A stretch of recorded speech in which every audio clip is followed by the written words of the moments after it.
Bom dia, ensino médio. E aí, tudo bem com vocês? Pessoal, aula de literatura hoje. Aí eu lembrei de alguns detalhes sobre o soletrando de amanhã. Câmera ativada, beleza?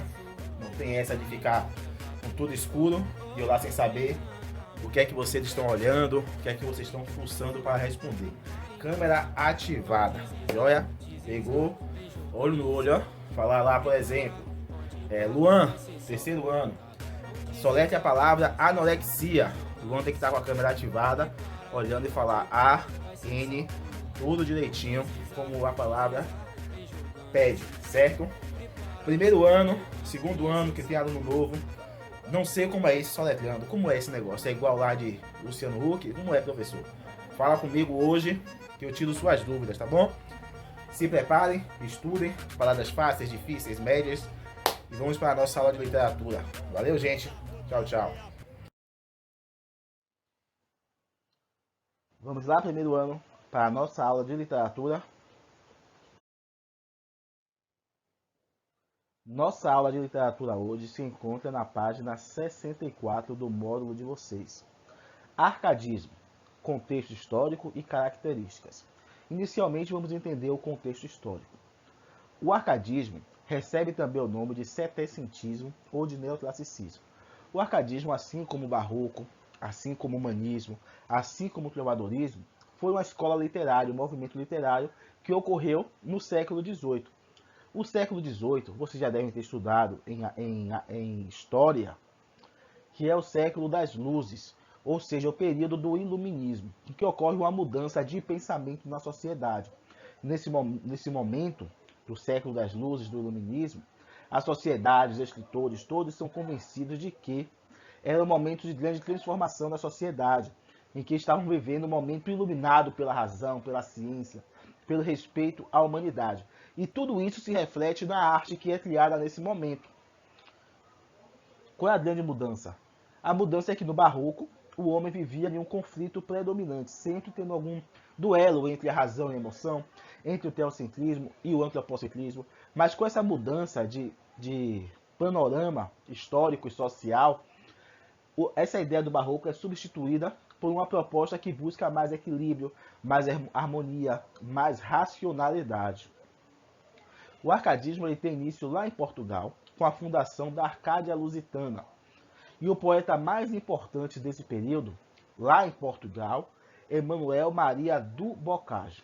Já no Brasil, o arcadismo se desenvolve especialmente em Minas Gerais.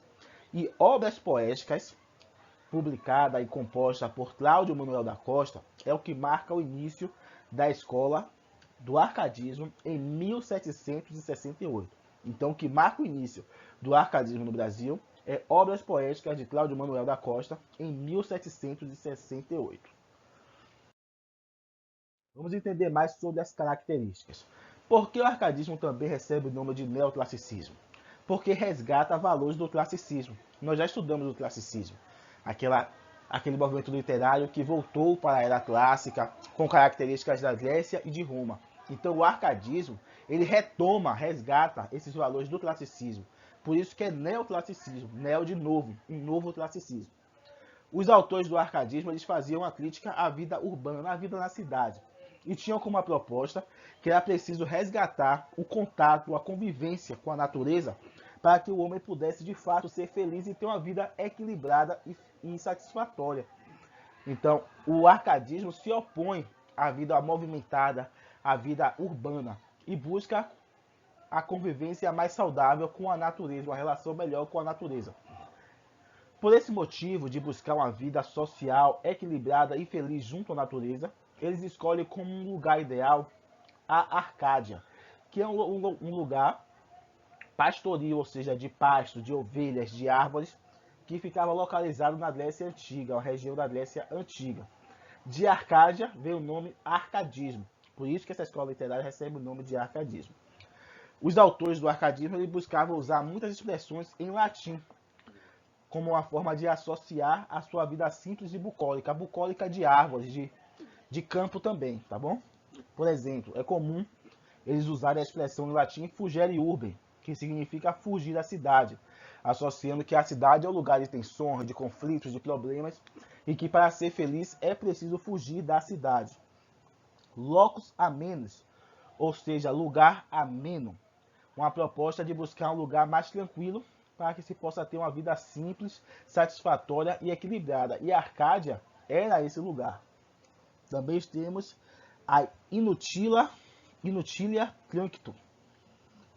truncatus, que significa cortar o inútil. Aqueles excessos do barroco, aquelas coisas exageradas, até mesmo na linguagem. Para o autor do arcadismo, tudo isso é desnecessário. O importante é ter uma vida simples. E temos também Aurea mediatritas, que significa equilíbrio do ouro. Para ter uma vida mais equilibrada, uma vida mais simples, era necessário abandonar alguns valores da excessividade que se encontrava na vida urbana, principalmente em relação a questões financeiras, né? Então tinha que buscar equilibrar para ter uma vida saudável. E também temos o Carpe Diem, que vocês já sabem, que é aproveitar a vida. Agora, aproveitar a vida em um ambiente campestre, de campo. Outras características agora do barroco, do arcadismo, é o bucolismo. O que é o bucolismo? É a valorização do ambiente campestre.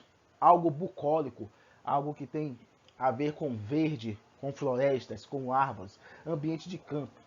O pastoralismo significa o eu lírico assumir o papel de um pastor de ovelhas, isso dentro de uma obra. Algumas vezes usando até mesmo um apelido, um pseudônimo. A exaltação da natureza como fonte de sabedoria, um local de equilíbrio e paz.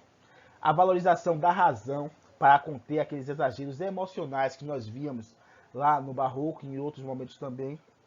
Uso de figuras da mitologia greco-romana em seus poemas, como Minotauro e outras é bem comum. A linguagem é simples, que se opõe ao barroco, que usava uma linguagem um pouco mais rebuscada, difícil de entender. Já a linguagem do arcadismo, ela é bem simples. E temos aqui para fechar uma tabela, barroco versus arcadismo. Então, enquanto o barroco tem ideias da contra-reforma, o arcadismo, as ideias são do iluminismo, ideias iluministas. Enquanto o barroco tem o conflito teocentrismo versus antropocentrismo, para o arcadismo, o antropocentrismo saiu vencedor. Enquanto o barroco se preocupa com a questão religiosa do cristianismo, o arcadismo não tem essa preocupação e já é mais pagão, o paganismo. E o barroco tem também conflito de ideias, aquela oposição, aquela dúvida de ficar em cima do muro sobre o que escrever. Mas, para o arcadismo, o racionalismo, a razão predomina. Menos emoção e mais razão para o arcadismo. Enquanto a linguagem do barroco é rebuscada, ou seja, é difícil de entender, tem uma preocupação em escrever difícil, o arcadismo não, escreve bem simples, qualquer pessoa pode pegar, ler e compreender. Quanto à estrutura, já são iguais. Uso de sonetos decassílabos tanto pelo barroco como pelo arcadismo. Atividade para casa.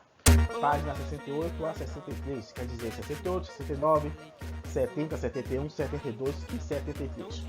Qualquer dúvida, fala comigo através do WhatsApp. Tchau, tchau, gente.